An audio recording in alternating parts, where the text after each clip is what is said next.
everybody. How is everybody doing? Yay! Oh, Here glad are to be we here. again, the trans gurus. Oh,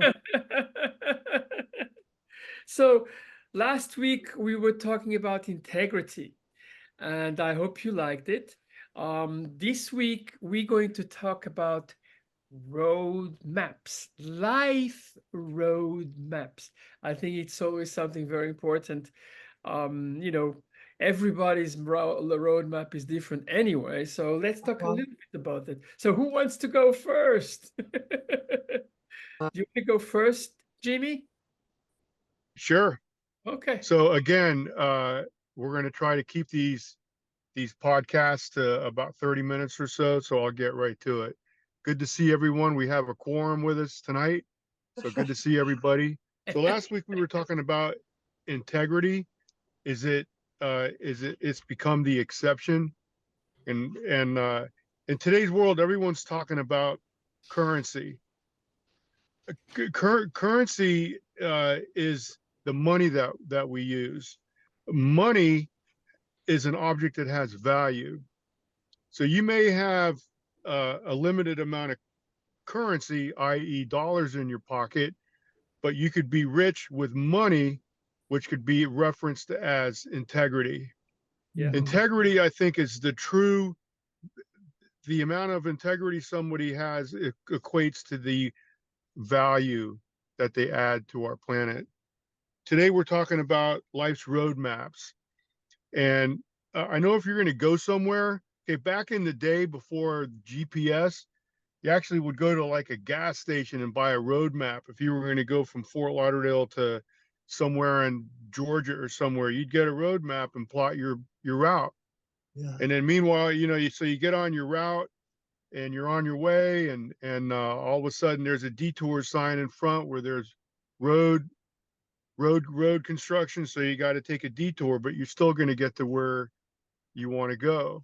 Mhm. So road maps, what we're talking about is if we have in other words, if you have a goal, if a person has a goal, that's a destination, it's an objective. So you plot a course of action or a path, um, to how to reach that goal or destination. And so we're going to talk about that today. Roadmap, it's not figuratively a roadmap. We're talking about how to plot a course to achieve a certain destination. Mm. Ella. Yep. I have to tell you that roadmaps for me, it's something I've always worked with. So business-wise and private-wise. So it's always Mhm. been, it's always the direction from A to B and what to do around it. But everybody's got a different one. And that is the Mhm. wonderful thing Yeah. about life. Yeah. Bobby, would you like to go and Oh, follow up on sure. that? I I remember we were talking about this after I'd been out for a few years in a support group meeting, and the woman that was leading the meeting just said, "Oh yeah, write out your plan and just work your plan, and put some first steps and some dates and just work it." And I thought, that's not the way I did it. I was like, but I thought, wow, I wish I had been smart enough to think about doing it that way. But but I really wasn't. And um, you know, it was funny when I just couldn't take it any longer, and I just had to come out to the whole world and all of that stuff. And it was like, and I'm just really going to start living full time. Um, and I might have told this story before, but I'll tell it real quickly again right now. Um, I was talking with a group of people, I don't know, a couple of years ago or something, and somebody said, "What was the hardest thing about transition?" And it's funny, the first thing that popped into my mind was step one when I decided I was going to go get my ears pierced. And it was like the day I decided to get my ears pierced, that was the hardest thing I had ever done at that point because I had to go to the mall and find some teenager and just, oh yeah, but it was funny that was, and and when I thought about it, it was like I just flashed to the very step one, and that was the hardest thing I'd done, and it's like every step after that was the hardest thing I'd ever done, but it was because I did it in a sequence. What was hard, a year ago. Well, it's like, are you kidding me? Kidding me? Here's Pierce. It's like, I went. I know somebody that's got a tool and they put like 15 holes in their ears, but I wasn't like that. And then the next thing I thought was, oh, well, I need to have a good smile. So I'll go to the dentist. I've been putting that off for a while. I had 4 kids and a spouse, and I just made really good certain that I took care of everybody's dental health but my own. And so at that point, I'd had about 20 years of deferred maintenance on my mouth when I went in, and it was like, oh my gosh, by the time I finished up with just getting my teeth fixed, it was like $15,000. I needed root canals and all these old cavities replaced and all this stuff. So I just really got off to a slow start, getting my ears pierced and get my teeth fixed, and that took me forever.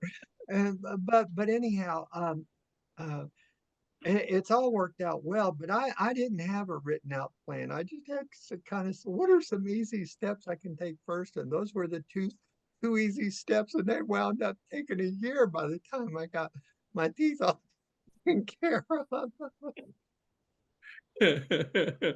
Yeah, that is a really interesting story. I have to tell you something. I had the same problem. One of the phases or the first phases that I did was actually to have my ears pierced, and it Yeah. was really quite interesting.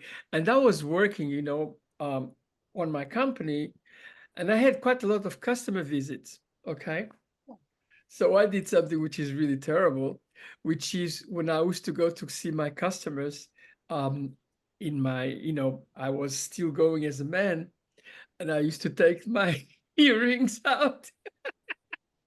And then when I back to the car, I'll put the earrings back in Oh, oh gosh. again. And And I get the gaudiest, tackiest ones I can find. See, oh my God, it's like, oh man, I've I got a love your problem. earrings. They're big. I've got a couple of them, but they are really much smaller. We've all done things like that. Yeah. All of us. I know back in the day, I got my belly button pierced 20 some years ago. And when Okay. I would go to the beach, I'd take it out. Now I'm here we are. Here we all are. I Absolutely. think part of our journey, what we're talking about, is one thing that we got to know is that on our roadmap, we start off at a known point. We have our map and we start off at a known point, and we have a vision for ourselves, and we think we know the roads that we're going to take. But as we start on our journey, we discover and learn new things that possibly are going to influence us in ways that we change our direction.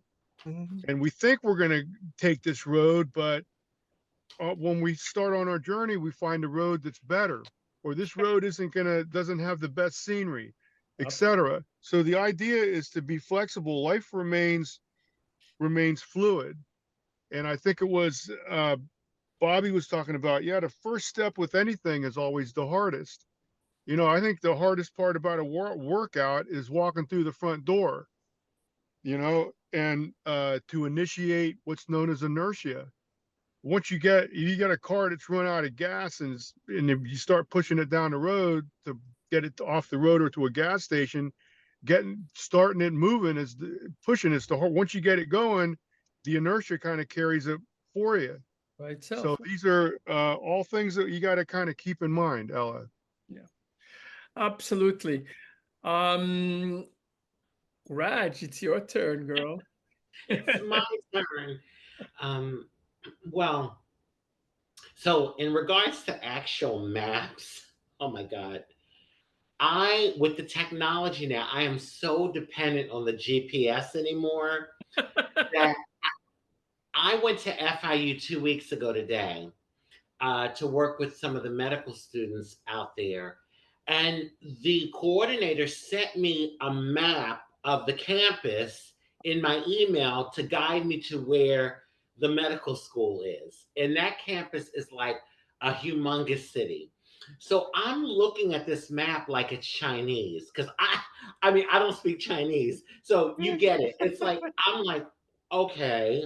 Because I remember years ago, when you were going somewhere, a lot of times people would give you a lot of, um, I guess, Landmarks. Landmarks. landmarks. Yes, that's the word I was looking for.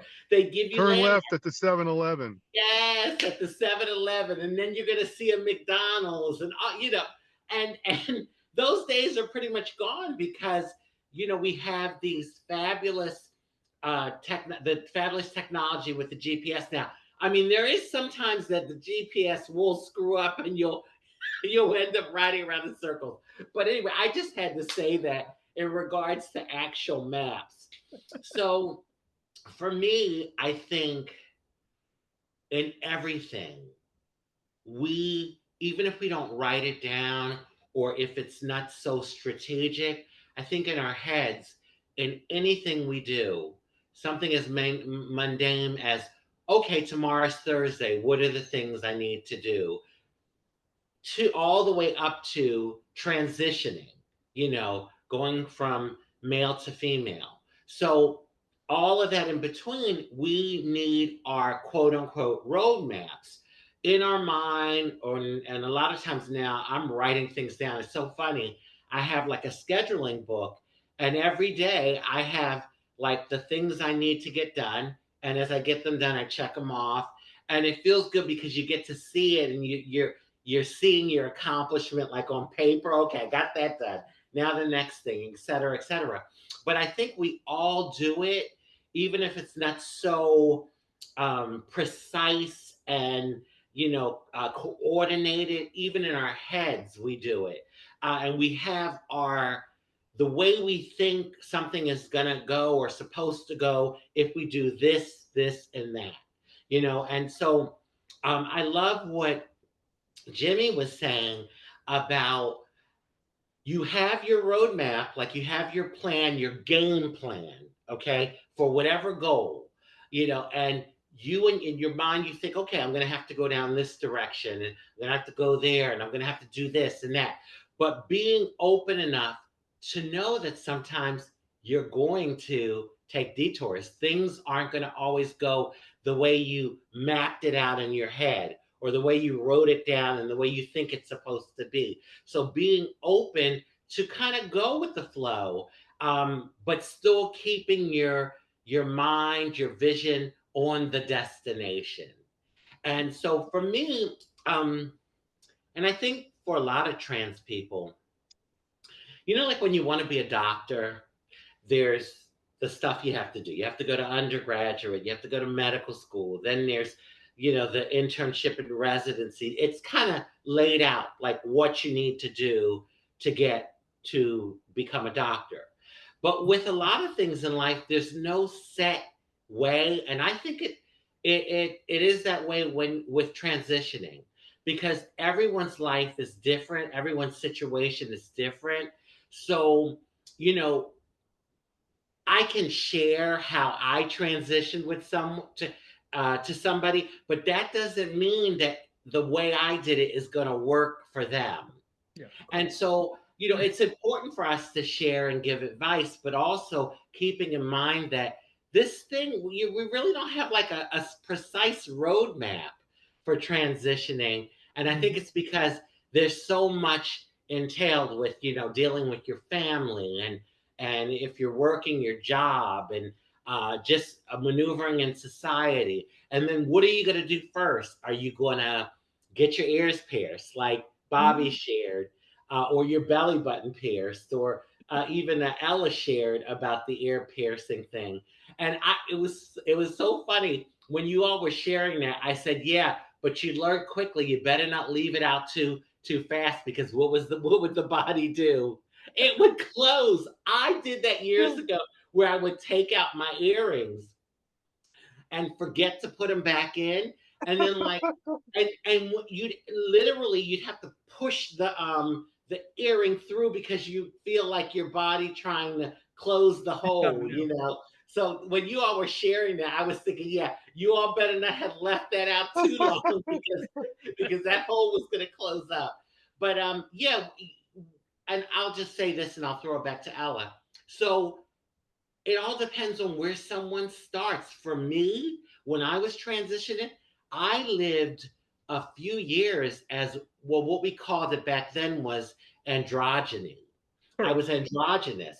And today it would be called gender non-conforming or, non-binary. But I really was kind of like scaling the fence for about 3 years, 3, 4 years. And I was at that unisex mode. And that was my comfort zone. And for me, I needed to do that in order to know that it wasn't enough for me. I needed to go further and transition. And it was like a way of putting my toe in the pool, kind of like testing the water. But for some people, they didn't have to do that. It was like, Mm. I'm going to transition and boom.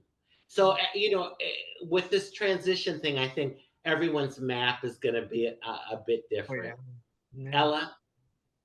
You are absolutely right. I have to tell you something. I'm going to tell you a little story about my transition. How before you actually make a roadmap, you have to know, what you want. And it is very interesting. I mean, I've been a business person all my life, and so business plans and roadmaps has been something which I've done for ever. And one day I went to, I mean, I knew that there was something wrong with me. And I went actually for sailing in the Norway with some friends. And one of my friend is a personal, what do you call it, uh, coach. And we were talking about, and he said something, you know what? How many business plans have you done in your life? And I said, oh, lots of them for almost all the business I've been working for. And then all of a sudden he said, have you ever thought about doing the business plan of your own life? And when I came back home, that was the first thing I did, was the business plan of my life. So what do I want? Where do I want to go? It was the beginning of the roadmap. And that is what exactly started my transitioning. Because don't forget, when you have a roadmap, it always starts up here and then Mhm. it goes to the rest of the world. But the first thing you do is to think and learn how to understand your feelings. And then of course get informed. And that's how you start your roadmap. And thank God for internet, because internet is so great. You know so many things. Before you have to go to probably to the library or something like that to get informed. But thank God for internet, because internet is really a really incredible tool for, to know what to do and everything. So, and of course, to reach to other people too.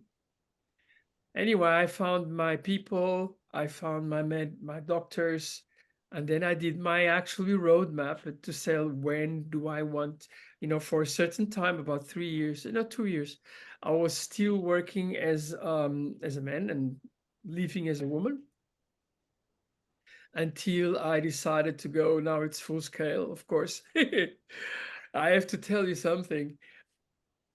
I wrote a book, okay? And my first book it's an autobiography about my transitioning and all my life, and how much I always um, was always a transgender woman. And you know what? One of the reasons I wrote the book is very simple, because my friends are going to ask, why do you do that? And I just say, read the book. Well, Read the book. And I they like all that. did. That many of them did. So, and it was a very nice way of explaining in a book, which is actually pretty easy reading book, what my feelings were, um, and everything. But you know, it was the beginning of my roadmap. It was actually to tell, I want to put together my feelings. Why am I doing this? And you know, I just want to put it together and know exactly why. And putting your feelings into writing is something which is absolutely fantastic, because it's really an incredible process. My third book was even better in that respect.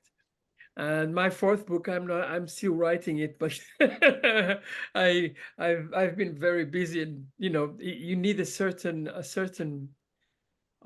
it's not, but to write a book, you have to be in the right dimension to do that. My third book, I wrote it in 1 month, but I was really, you know, sleeping with the book. Yeah.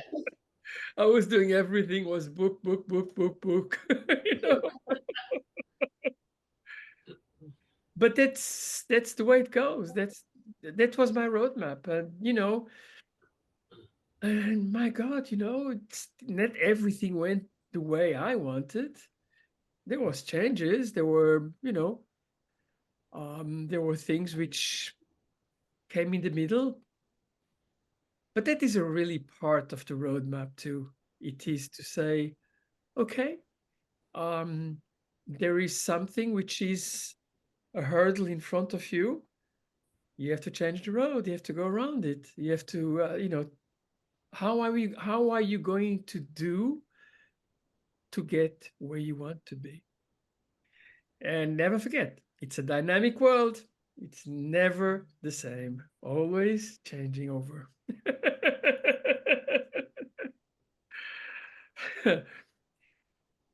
Jimmy, would you like to? We're going to go to the Sure. final. What you just said was very powerful. You know, life is there's a dynamic. The world's dynamic. There's a lot of moving parts. So when we have our journey, we're in the garage, and then we start the car and we go. We have to realize that the Earth is spinning, and we're spinning with it. And there's just an infinite number of moving parts, and life is dynamic. So we think when we leave the garage in our car, figuratively speaking, we think we are going to go here. But as we venture down the road on our journey, we get some news about something, or we have an idea, and so we may want to change course and detour on our own, or we may discover a better road that has a better view. And I was listening to a video this morning on the Chinese principle of Taoism, and I speak about this often on this podcast. It's the principle of flow. So the idea would be to align our journey with the natural flow of energy in the universe. If we can align our energy flow of that with the natural energy flow of the universe, we'll be like a sailboat with the wind at our back. Mm, So that's the whole. And I think it was Raji mentioned the GPS. So back in the day, you know, I'm an arborist. I take care of trees. If I was going to go to a customer's house, well, I would need to use a road map. And now, and that took some time, and it took a skill. It takes a skill to learn how to use a road map. You know, Northeast, the courts and avenues and streets and boulevards all run different directions based on what it is. So you learn all these things. And I was thinking here too, so like trans gurus, these podcasts are akin to GPS for our community. yeah. You know, we are providing guidance for our fellow folks in our community based on our experiences, because all of us are of the uh, generation that used road maps. We didn't have a GPS, so we're using our experiences to help guide others on their way. Yep. Absolutely. Love it. Love it. Raj, go ahead. Sure. So wow, that was powerful. I love that. That's so true. We do these shows because we care, and we do it out of concern for our community and the world as a whole. And this is a passion project. And so a lot of the advice we give and the personal experiences we share, it's worth something. It's and we do it from a good place. We do it from a sincere, loving, kind um, place of integrity. So I just wanted to piggyback on what Jimmy said. It is so true. It just hit me because we've been doing this for a few years now. So I think it's a wonderful thing. And because of the technology, this also comes to mind. This will be there forever. Yeah. These videos that we do, they will be online and long after we're gone. And so we'll be continuing to touch people because who's to say 50 years from now that little transgender individual, that human being that's kind of confused and maybe feeling down won't see our video online and click on it and listen to the words that we've shared and that we've had to offer. So I say all of that to say I can remember when I was 21 like it was just yesterday. Just yesterday. It's almost like I blinked my eyes. I know I didn't. And from day to day, it didn't feel like it was going fast. But when you look back in retrospect, 5 years went by, 10 years went by, 20 years went by. The time goes. And we're only here on the planet for a brief moment in time. Yep. Okay. And so I'd like to encourage our viewers, anyone that's watching, do your roadmaps, make your game plans. Don't put it off for tomorrow and next week and the next month. Do it because yesterday is gone. Tomorrow isn't here now. All we have is now, the eternal now. And so it's important to really not to procrastinate. If you want to get things done and achieve things with your life while you are here, a living human being here on planet Earth, then you need to get going. And I say that with love. So on that note, I'll throw it back to Ella. Thank you, girl. I just want to say, yes, it is very important that make your roadmap. It's your life. It's your only, you know. And telling that, last words from Bobby. Oh, thank you. I'm trying to imagine the audience, and it's like, tell me what to do. And one thing, I had decided I was like 11, 12 years old when I say I saw the four words that changed my life, Yeah. Christine Jorgensen, Sex Change. And was like, that was the moment I'm not the only one in the world. And that moment, I decided I was going to do everything she did. And I was going to have that surgery. And so I was really big into all the medical interventions and all the different kinds of surgeries you can get. And I know not everybody is built is wants to go that route, but that's the way I went. And the costs were just astronomical. They always were. Even when I started, how do I get to Denmark? I'm living in the coal fields of Appalachian, Virginia. How am I going to, and so, there's a lot of stuff to figure out. And it was about 25 years ago I decided I was going to have two full-time jobs. I was like, there's no way I'm going to save that kind of money. And I mean, I've got to work harder because I was raising a family and everything else. And so I did. I worked two full-time jobs for for nearly 25 years now. And, and that helped a lot, but there's a better way to do that. And that's what I wanted to talk about right now is, so many employers value the LGBTQ community that they want to have good insurance benefits. And so, in your plan, if you're somebody that wants to have medical interventions, go the medical route, you're going to have medical bills and things like that, then you need to work your way into an employer that has those red carpet benefits that are going to pay for all of that. And the way you do that is you go the Human Rights Campaign, HRC, Mhm. hrc.org. It's Yep. a nonprofit, so it's hrc.org. And you look for the employers that score 100 on their index of how they treat their queer employees. And those are going to be people like all the drugstore chains like Walgreens and CVS and Starbucks and Amazon and UPS, nearly all the big banks like Chase and so forth.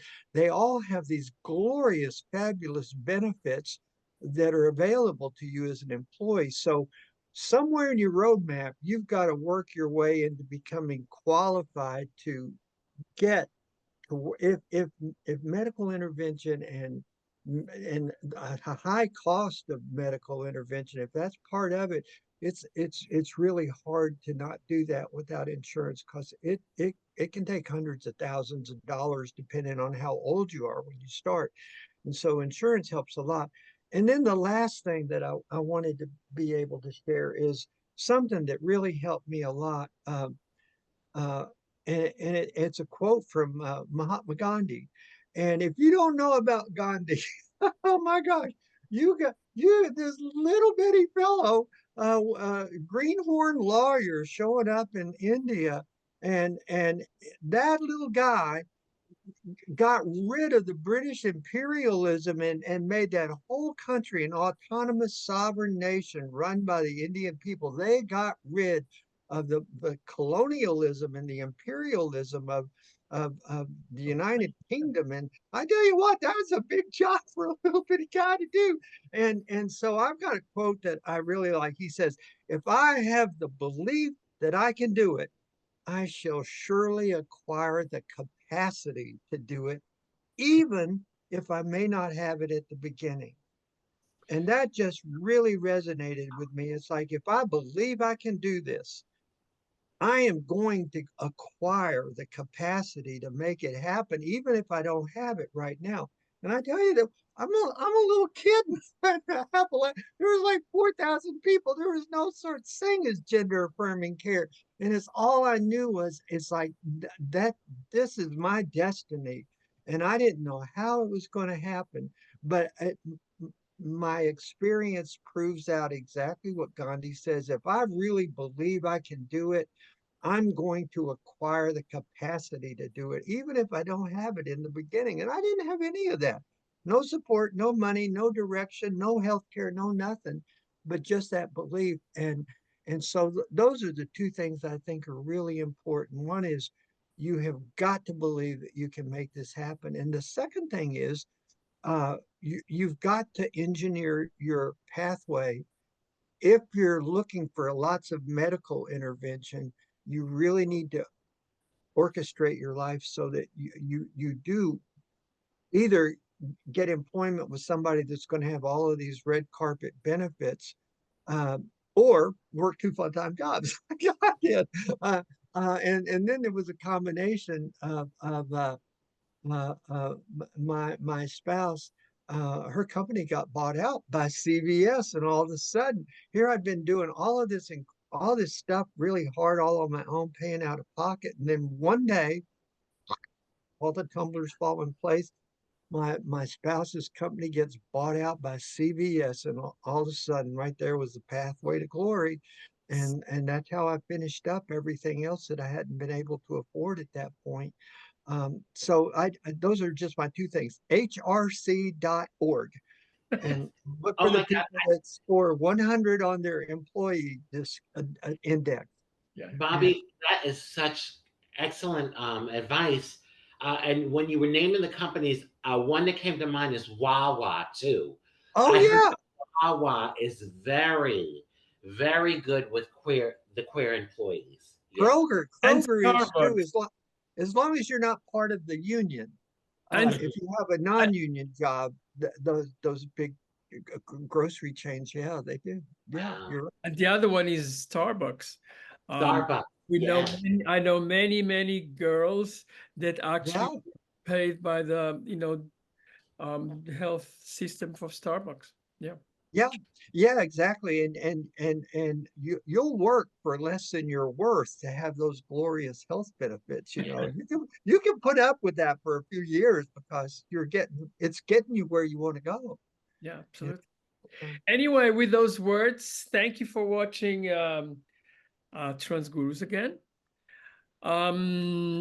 Not sure about what we're going to talk about next week yet, but I think that we're probably going to talk about That's Your Life. That is one of the proposed themes. It was really nice to have you all here, and have a great weekend. Have a great week. Thank you for watching us. Please subscribe to Trans Gurus, and bye, everybody. Bye.